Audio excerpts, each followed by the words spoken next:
Quelle est la meilleure vengeance du lion? Le lion et la vengeance, c'est une question d'honneur et de fierté. Si tu trahis un lion, ne t'attends pas à ce qu'il fasse semblant que tout va bien. Le lion, c'est le roi de la jungle, et personne ne le blesse sans conséquence. Mais attention, il ne se salit pas les mains avec de petites mesquineries. Sa vengeance est beaucoup plus grandiose. La meilleure vengeance du lion, c'est de te montrer que ta trahison n'a pas entamé sa grandeur. Il va briller encore plus fort, réussir là où tu pensais qu'il échouerait et attirer l'attention de tout le monde. Son but, te faire regretter de l'avoir sous-estimé. Le lion adore être sous les projecteurs et il s'assurera que tu vois à quel point il est admiré et aimé même sans toi. Et si tu espères qu'il t'accorde une seconde chance, oublie. Quand un lion a été trahi, il ne pardonne pas facilement car pour lui, c'est une question de respect. Il te rayera de sa vie, non pas dans un silence glacial, mais avec une indifférence éclatante.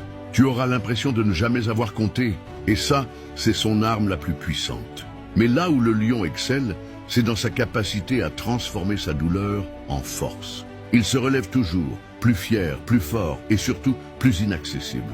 Sa vengeance, c'est de continuer à régner sur son royaume avec élégance, pendant que toi, tu observes de loin, en réalisant à quel point tu as perdu gros. En résumé, la vengeance du lion, c'est sa réussite, sa lumière et son refus catégorique de te laisser revenir. Quand tu trahis un lion, tu ne perds pas juste une personne, tu perds un empire. Ce que le lion ne montre qu'une fois, et jamais deux. Le lion est fier, lumineux, généreux.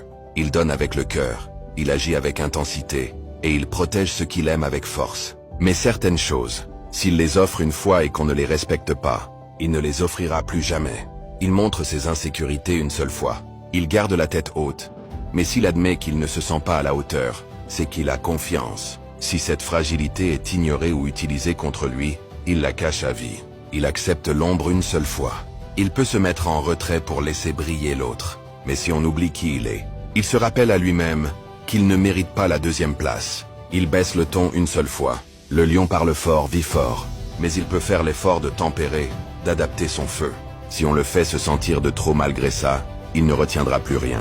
Il reconnaît ses erreurs une seule fois. Il est capable de dire « j'ai eu tort ». Mais si cette phrase est utilisée pour le diminuer, il se promet de ne plus jamais baisser les épaules. Il revient vers quelqu'un qui l'a blessé une seule fois. Son orgueil le protège, mais son cœur peut lui faire tendre la main. Une fois. Après ça, il se referme avec dignité, sans bruit, mais pour de bon. Le lion est loyal et flamboyant. Mais ce qu'il donne une fois avec sincérité, il ne le répète jamais dans l'indifférence. Il préfère partir la tête haute que rester là où il ne brille plus.